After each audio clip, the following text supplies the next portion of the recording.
The International News Media Association, or INMA, held a conference in the capital recently where marketing and print media veterans gathered to talk about reinventing and upgrading themselves. Here's a look at the event's coverage.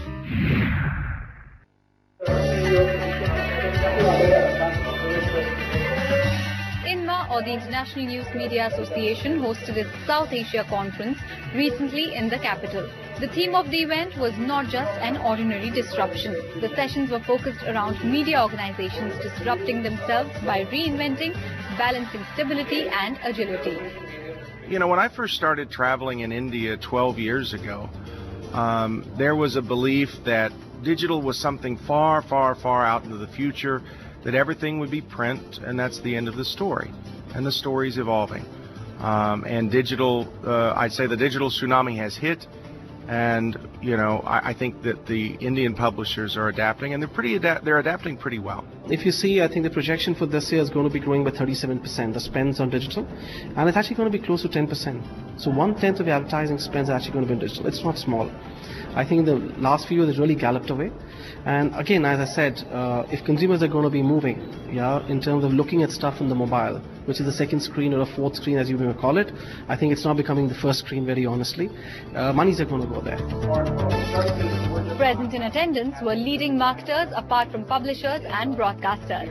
And taking the theme of the event forward, they all shared their experiences and experiments with disruption as a tool to be the market leader. The whole point is about, can you keep coming up with new ideas which can keep the momentum going?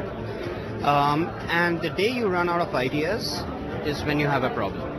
So there's a question of how do you keep a portfolio of new ideas in terms of products, advertising, etc. that keeps coming through.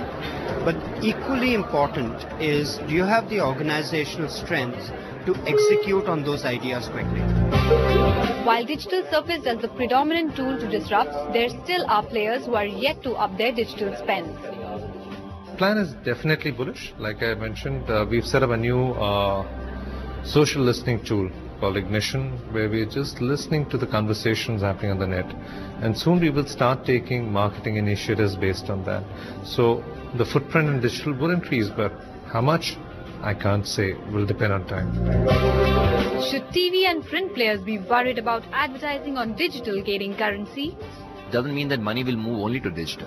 I think money will straddle across print, TV and digital, right?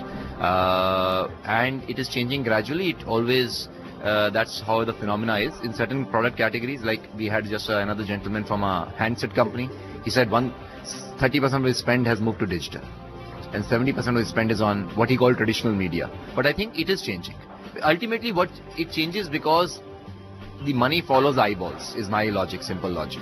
If the consumers are moving from spending time on print and TV to also spending time on digital, advertising will follow the eyeballs. Digital is terrific when you know who you're talking to and you're going back to the same customer. But when you have expansionist needs, you need to, when you're going in the unknown territory, you'll probably also need to use the mass media, because digital will, it forms you into a bubble. So even customers get trapped in a bubble, they will not get ads that they're not interested in eventually. I can pretty much assure that. And with the cookies, I'll only keep getting one kind of ads. But if another category, which is completely different and something which I've never shown interest in the past, wants to access me, they'll have to come through the conventional forms. We'll stop here for a short break, but we'll be back soon with loads more on the other side. Stay tuned.